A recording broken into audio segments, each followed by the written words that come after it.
இன்னைக்கு வீடியோவில் நம்ம பார்க்க போகிறது HTML தான். Introduction to web services. First இதுக்குள்ளே போகிறதுக்கு முன்னாடி நமக்கு இன்டர்நெட் அப்படின்னா என்னன்னு தெரியணும். இன்டர்நெட் அப்படின்றது interconnected of networks is known as internet. இன்டர்நெட்னாலே என்ன சொல்லுவாங்கன்னா interconnected networks. So internet அப்படின்றது ரொம்ப சின்னதா அப்படின்னு கேட்டால் கண்டிப்பாக கிடையாது. இன்ட்ராநெட் அப்படின்றது சின்னது. பட் இன்டர்நெட் அப்படின்றது வாஸ்ட் நெட்ஒர்க், நிறையா இருக்கும், நிறைய நெட்ஒர்க். அது என்ன பண்ணோம் அப்படின்னா மெயினாக நிறைய கம்ப்யூட்டர்ஸை கனெக்ட் பண்ணும். ஆல் ஓவர் த வேர்ல்டு வந்து கனெக்ட் பண்ணும்.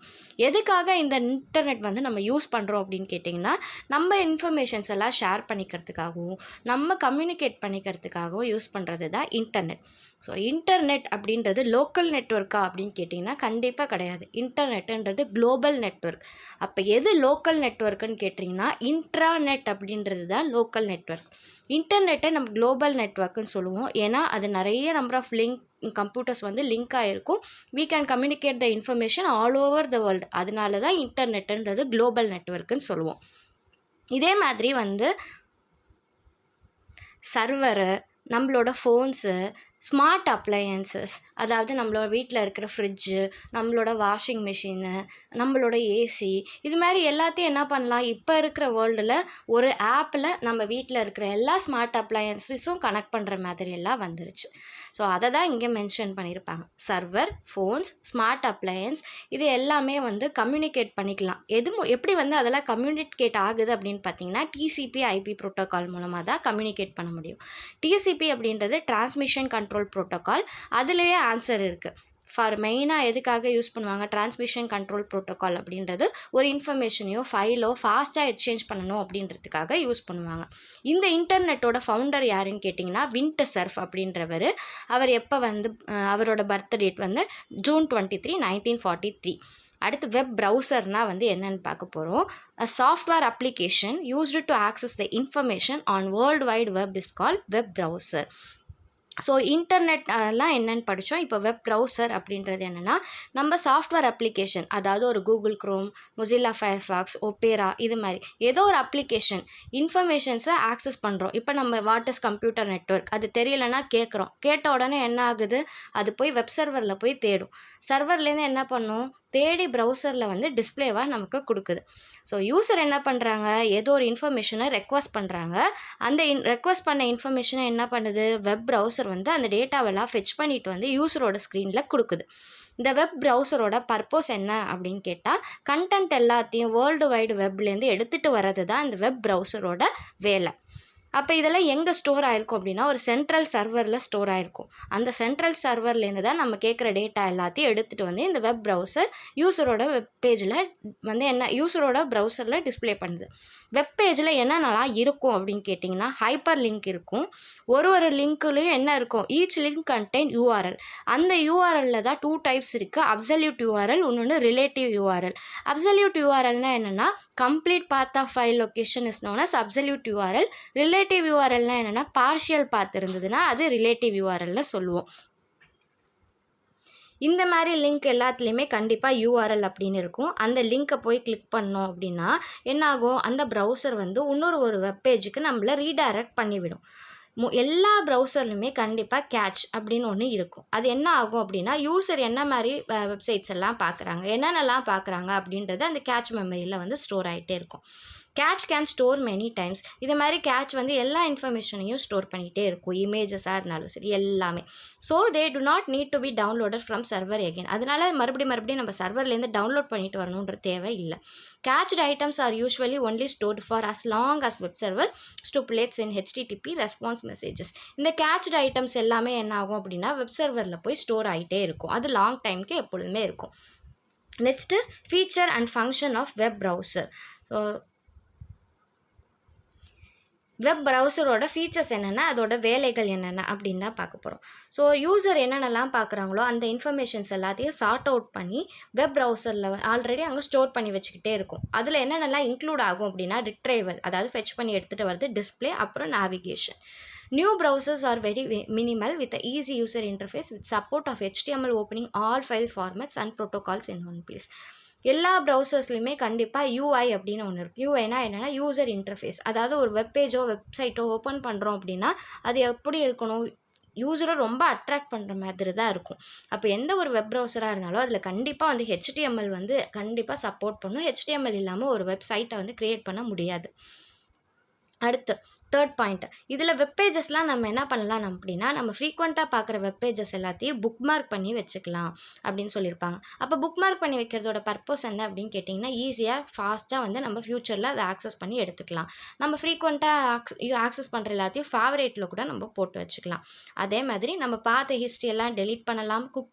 குக்கீஸை டெலீட் பண்ணலாம். கேட்ச் இது எல்லாத்தையும் டெலீட் பண்ணலாம். அப்போ தான் அந்த யூசரோட ப்ரைவசி வந்து மெயின்டைன் ஆகும். லாஸ்ட் பாயிண்ட், வெப் ப்ரௌசரில் என்னென்னலாம் இருக்கும் அப்படின்னு கொடுத்துருப்பாங்க. அடுத்து காம்போனன்ட் ஆஃப் வெப் ப்ரௌசர். ஒரு வெப் ப்ரௌசர்னு எடுத்துக்கிட்டால் அதில் என்னென்னலாம் காம்போனன்ட்ஸ் இருக்குது அப்படின்னு மென்ஷன் பண்ணியிருக்கேன். அடுத்து ஒரு வெப்சைட்டுன்னு இருக்குன்னா அந்த வெப்சைட்டை 2 டைப்பாக பிரிக்கலாம். ஒன்று ஸ்டாட்டிக் வெப்சைட், இன்னொன்று டைனமிக் வெப்சைட். ஸ்டாட்டிக் வெப்சைட்டுன்னு எதை சொல்லுவோம் அப்படின்னா, எதெல்லாம் கான்ஸ்டண்ட்டாக இருக்கோ, எதெல்லாம் சேஞ்சே ஆகாமல் நிலையாக இருக்கோ அதெல்லாம் ஸ்டாட்டிக் வெப்சைட்டுன்னு சொல்லுவோம். டைனமிக் வெப்சைட்டுன்னு எதெல்லாம் சொல்லுவோம்னா, ஃப்ரீக்வெண்ட்டாக எதெல்லாம் சேஞ்ச் ஆகிட்டே இருக்கோ அதெல்லாம் டைனமிக் வெப்சைட் அப்படின்னு சொல்லுவோம். ஜென்ரலாகவே வெப்சைட்னா என்ன, கலெக்ஷன் ஆஃப் வெப் பேஜஸ் சேர்ந்தது தான் வந்து வெப்சைட்டுன்னு சொல்லுவோம். பாப்புலர் வெப் ப்ரௌசர், என்னென்ன வெப் ப்ரௌசர்ஸ் எல்லாம் அவைலபிளாக இருக்குது அப்படின்றத மென்ஷன் பண்ணியிருக்கேன். வெப் பேஜ், இப்போ தான் வெப் பேஜ்னா என்னன்னு நம்ம படிக்க போகிறோம். வெப் பேஜ் அப்படின்றது ஒரு டாக்குமெண்ட், அதாவது ஒரு ஹெச்டிஎம்எல்ல எழுதுனா ஏதோ ஒரு document that you can see online using a web browser. நம்ம வெப் ப்ரௌசரில் கூட என்ன பண்ணலாம், கண்டிப்பாக வெப் ப்ரௌசரில் நம்ம ஏதோ ஒரு வெப்சைட்டை பார்ப்போம். அந்த வெப்சைட்டில் கண்டிப்பாக என்ன இருக்கும் அப்படின்னா, கலெக்ஷன் ஆஃப் வெப் பேஜஸ் சேர்ந்தது தான் அந்த வெப்சைட் இருக்கும். கண்டிப்பாக ஒரே ஒரு வெப் பேஜை வச்சுக்கிட்டு ஒரு வெப்சைட்டை க்ரியேட் பண்ண முடியாது. மல்டிபிள் வெப் பேஜஸ் சேர்ந்தது தான் என்னது வெப்சைட்.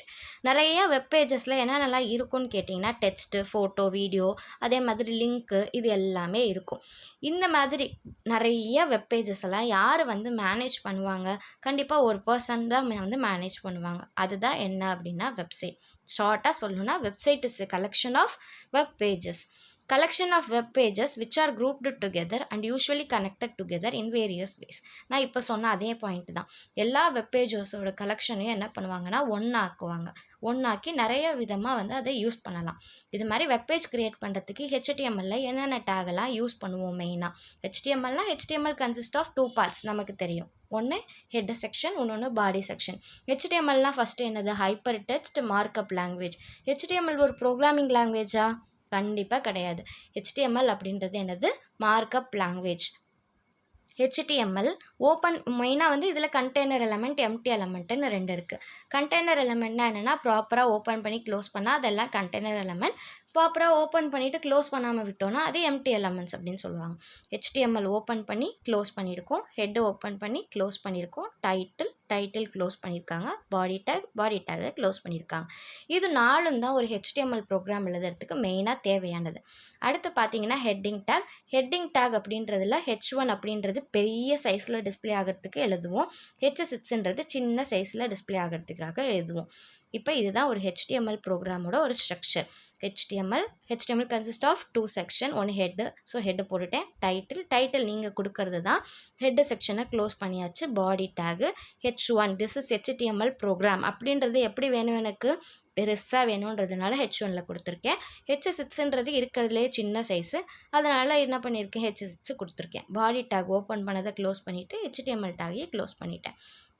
அடுத்து HTML பேராகிராஃப் டேக் எப்படி டிஃபைன் பண்ணணும்னா, P டேக் யூஸ் பண்ணி டிஃபைன் பண்ணும். ஏற்கனவே எழுதின அதே ப்ரோக்ராமை தான் எழுதியிருக்கேன். அடிஷ்னலாக என்ன இன்க்ளூட் பண்ணியிருக்கேன்னா, Pன்ற ஒரு டேகை இன்க்ளூட் பண்ணியிருக்கேன். This is a paragraph take used to define paragraph அப்படின்னு எழுதியிருக்கேன் உள்ள. இங்கே ஓப்பன் பண்ண P டேகை ப்ராப்பராக க்ளோஸ் பண்ணியிருக்கேன். ஏன்னா P டேக் அப்படின்றது ஒரு கண்டெய்னர் எலமெண்ட். அடுத்து இமேஜ் எல்லாம் எப்படி இன்க்ளூட் பண்ணணும் அப்படின்றது தான் பார்க்க போகிறோம். இமேஜுக்கு IMG டேக் யூஸ் பண்ணி தான் இமேஜ் எல்லாம் இன்சர்ட் பண்ண முடியும் ஒரு வெப் பேஜில். இதுக்கு வந்து க்ளோசிங் டேக் கொடுக்கணுன்ற நெசசிட்டி கிடையாது. இமேஜ் டேக்குக்கு என்னென்ன ஆட்ரிபியூட்ஸ் இருக்குதுன்னு பார்த்தீங்கன்னா, சோர்ஸ், ஆல்ட், வித், ஹைட், இது 4 ஆட்ரிபியூட் தான் இருக்குது. So image source equal to a1.jpg. So a1.jpgன்றது தான் என்னோட ஃபைலு, அதை தான் என் ப்ரோக்ராமில் நான் இன்க்ளூட் பண்ண போகிறேன். Alt picture of apple. In case a1.jpgன்ற ஒரு ஃபைல் இல்லைனா என்ன பண்ண சொல்லியிருக்கேன், பிக்சர் ஆஃப் ஆப்பிள்னு டிஸ்பிளே பண்ண சொல்லியிருக்கேன். சும்மா இந்த லெட்டர் தான் டிஸ்பிளே ஆகுமே தவிர ஆப்பிளோட பிக்சர்லாம் வராது. அதுக்கு வித்தை செட் பண்ணியிருக்கேன், அப்புறம் ஹைட்டை செட் பண்ணியிருக்கேன். Break take. பிரேக் டேக் அப்படின்றது எப்பப்போலாம் நம்ம பிஆர் டேக் யூஸ் பண்ணுறோமோ அது ஆட்டோமேட்டிக்காக அடுத்த லைனுக்கு போயிடும். இந்த டேக் எதுக்கு எக்ஸாம்பிள்னு பார்த்தீங்கன்னா எம்டி எலமெண்ட்டுக்கு எக்ஸாம்பிள். ஏன்னா இதை ஓப்பன் பண்ணிவிட்டு க்ளோஸ் பண்ணாமல் கூட நம்ம விடலாம். இங்கே பாருங்கள், P tag hello BR slash. So இப்போ ஹலோ அப்படின்றது முடிஞ்சாச்சு, அது ஒரு லைனில் வந்துடும்.